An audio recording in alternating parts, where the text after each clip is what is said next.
Some of you walked in here today carrying a pain that nobody sees. You smile in public, but you cry in private when we talk about the pain of life. It is not something that skips over anybody. Heartbreak, disappointment, betrayal, loss, rejection.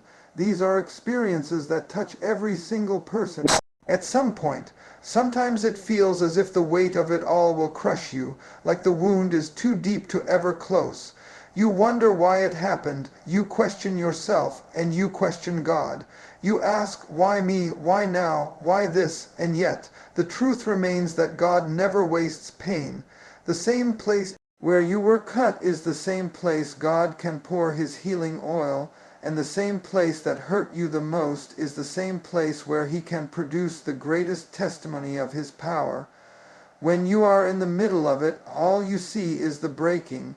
But when God gets involved, hurting turns into healing, and the test you endured becomes the testimony you carry. The pain that almost destroyed you can become the proof that God is a restorer. It is not easy to see it while you are bleeding, while you are crying yourself to sleep, while you are holding the pieces of your heart in your hands, but God specializes in taking what the enemy meant for evil and turning it into good. That is not just a phrase, it is the reality of his nature. If you will look back over your life, you will see moments where you thought you could not survive, moments where you thought it was over, moments where you thought you would never smile again, and yet here you are. That survival is not by accident, it is by design. The very fact that you are still breathing means that God has already begun to turn your pain into testimony. Think about the stories that move people the most. They are never the stories of people who had everything perfect, who never went through struggles, who never cried themselves to sleep.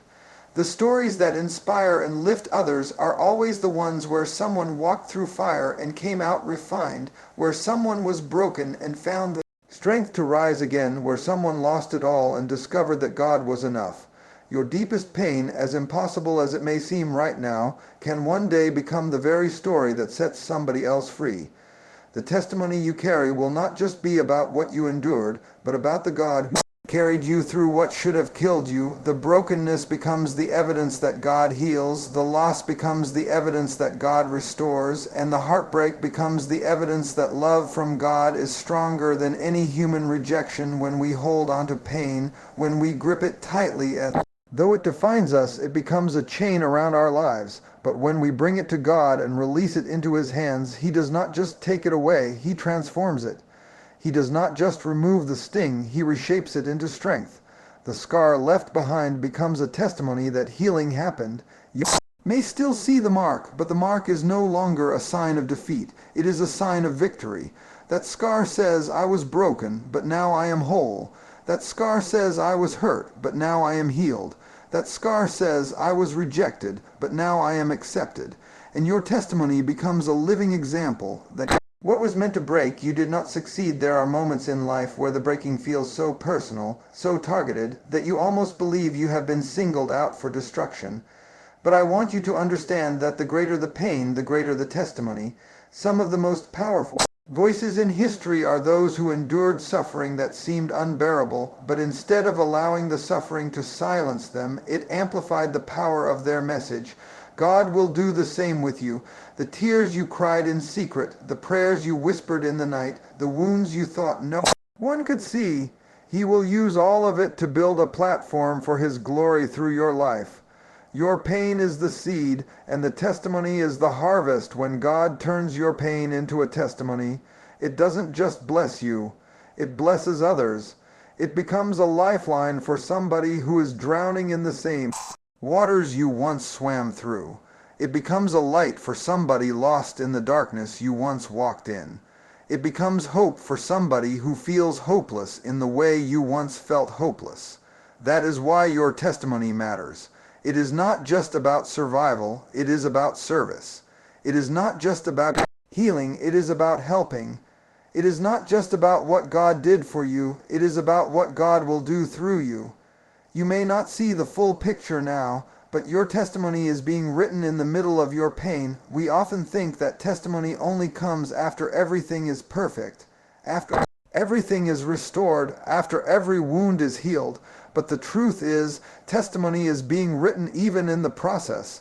Even while you are waiting, even while you are struggling, even while you are learning to breathe again after heartbreak, the story healing begins when you release what you cannot control. One of the hardest lessons in life is realizing that there are things you simply cannot change no matter how much you wish, no matter how much you fight, no matter how much you cry over it. There are people who walked away from you that you cannot force back into your life. There are doors that closed that you cannot pry open again. There are moments that have passed that you cannot relive no matter how much you replay them in your mind.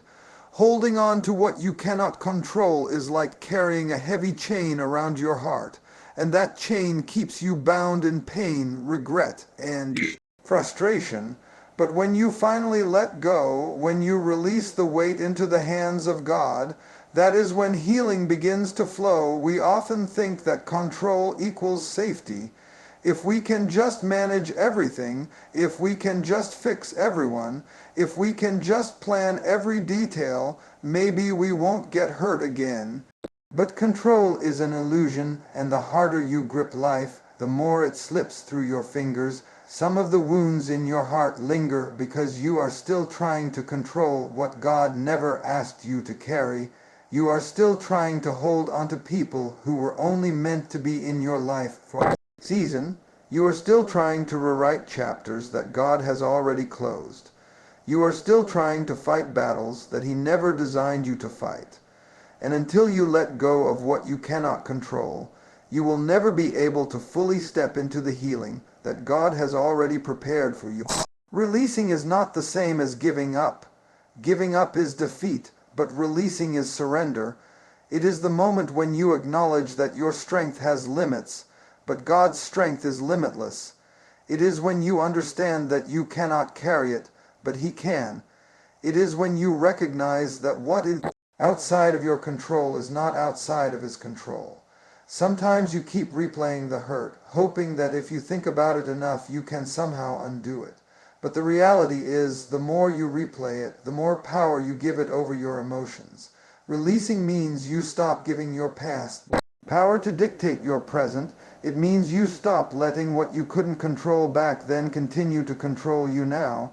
It means you make a choice to open your hands, open your heart, and let God take a think about how many times your peace has been stolen because you kept holding on to something you couldn't fix. How many nights of sleep were lost because you kept trying to control what was beyond you.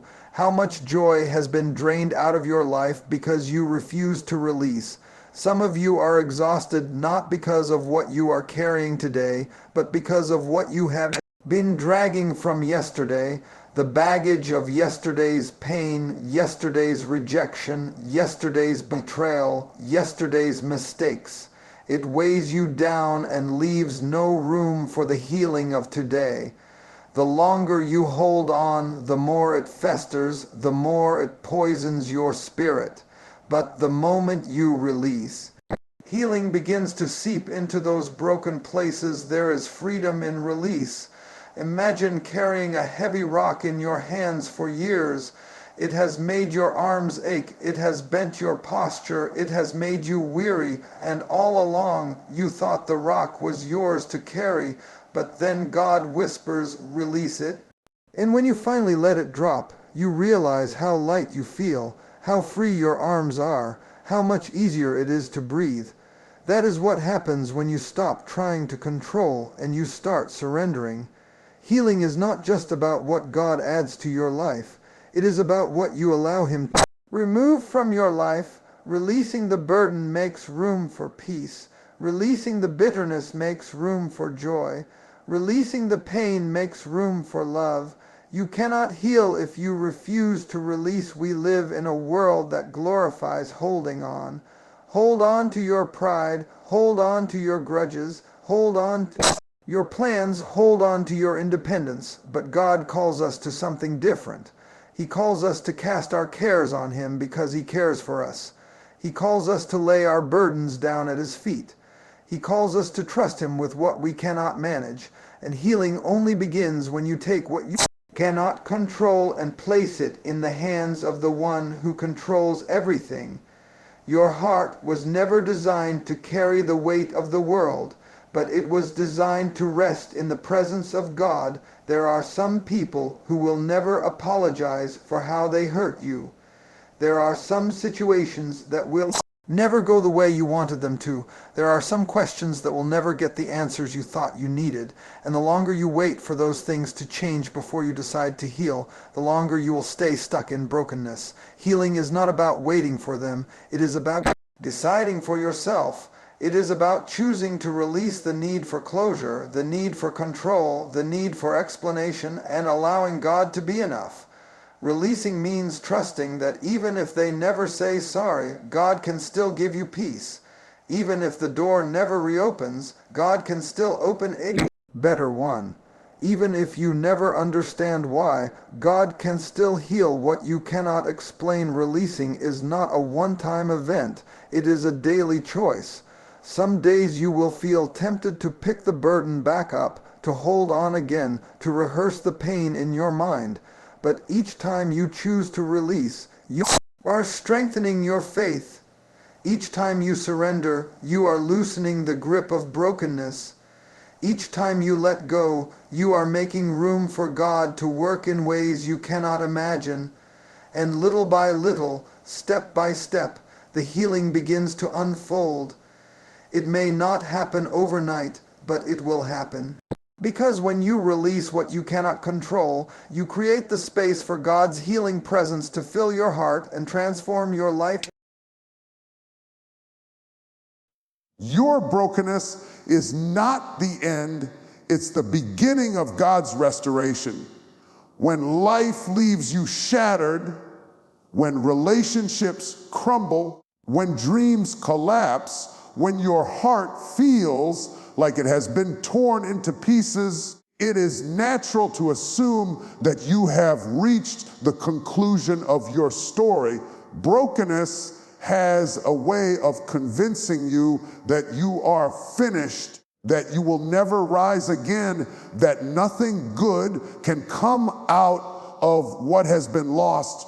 But with God, brokenness is never the final chapter. What looks like an ending to you is often the beginning of something new in His hands. He is the God who takes ashes and gives beauty, who takes mourning and gives joy, who takes despair and gives hope. What feels like destruction is often preparation for restoration. Brokenness exposes the parts of you that you tried to hide, the cracks in your soul that you covered up with strength, pride, or distraction. It strips away the illusions and shows you how fragile you really are. And while that feels painful, it is in that very place of humility that God can do His greatest work. When you are broken, you are open. Open to God's presence. Open to His correction, open to His healing power. It is when you have nothing left to hold on to that you discover God was holding you all along. The breaking is not meant to destroy you. It is meant to prepare you for the restoration that only He can give. The restoration with God is never about putting things back exactly the way they were. It is about making them better than they ever were before. When something is restored by His hand, it comes back stronger, more valuable, more beautiful, like gold refined in fire. Your brokenness is the process that brings out the strength and purity inside of you. You may feel like you have lost too much, like the pieces are scattered too far, like nothing good could possibly come from the ruins of your life. But God does not need perfection to do His work. He does not need you to be whole before He begins. He specializes in using broken pieces to build testimonies that speak louder than perfection ever could. Sometimes God allows brokenness to shift you out of what was comfortable but limiting. You were attached to relationships, environments, or plans that were never aligned with His destiny for your life. And as long as you stayed whole in those situations, you would have settled for less than what He intended. So the breaking had to happen, not to punish you, but to position you. Brokenness becomes the turning point, the moment when your story takes a divine redirection. You may not see it in the moment, but what you call the end is often the beginning of a journey toward a restoration that is bigger than anything you could have written for yourself. Your brokenness makes room for God's strength to be revealed. When Paul said that God's strength is made perfect in weakness, he was reminding us that the very place you feel shattered is the place where God's power will shine brightest. Restoration is not about covering up the broken parts of your story, but about letting His light shine through them. Think of stained glass. It is nothing but broken pieces put together in a way that allows light to pass through and create something breathtaking. That is what God does with your life. He takes the broken shards of your experiences and places them together in a pattern you could never design. And when His light shines through, what once looked like destruction becomes a masterpiece of grace. Do not underestimate what God can do with your brokenness. There are people who will only believe in restoration because they see it in you. There are lives that will be touched, hearts that will be encouraged, and souls that will be lifted because you allowed God to take your brokenness and turn it into a testimony. The enemy wanted your brokenness to silence you, to isolate you, to make you feel unworthy of love and incapable of healing. But God will use the very thing the enemy tried to destroy you with as the platform for your purpose. What was supposed to bury you becomes the soil where your restoration grows. What was supposed to end you becomes the birthplace of your new beginning. Restoration does not always come in the way you expect. Sometimes God restores through relationships you never thought you'd have. Sometimes He restores by opening doors you never planned for. Sometimes He restores by giving you peace in situations that used to break you. Restoration is not about recreating the past. It is about revealing the future. You may have thought that your best days were behind you, but with God, your best days are always ahead. What is lost is not greater than what He can give. What is broken is not greater than what He can heal. What is gone is not greater than what He can restore. Your brokenness is an invitation to trust God on a deeper level. When you had everything together, when life seemed to be working, it was easy to rely on your own strength. But brokenness brings you to the end of yourself, and that is where faith is born. Faith does not grow in the absence of struggle. It grows in the soil of brokenness. It is when you cannot see the way forward, when you cannot fix what has been shattered, when you cannot control what happens next, that you learn to lean completely on God. And in that leaning, in that surrender, He begins the work of restoration that goes far beyond fixing circumstances.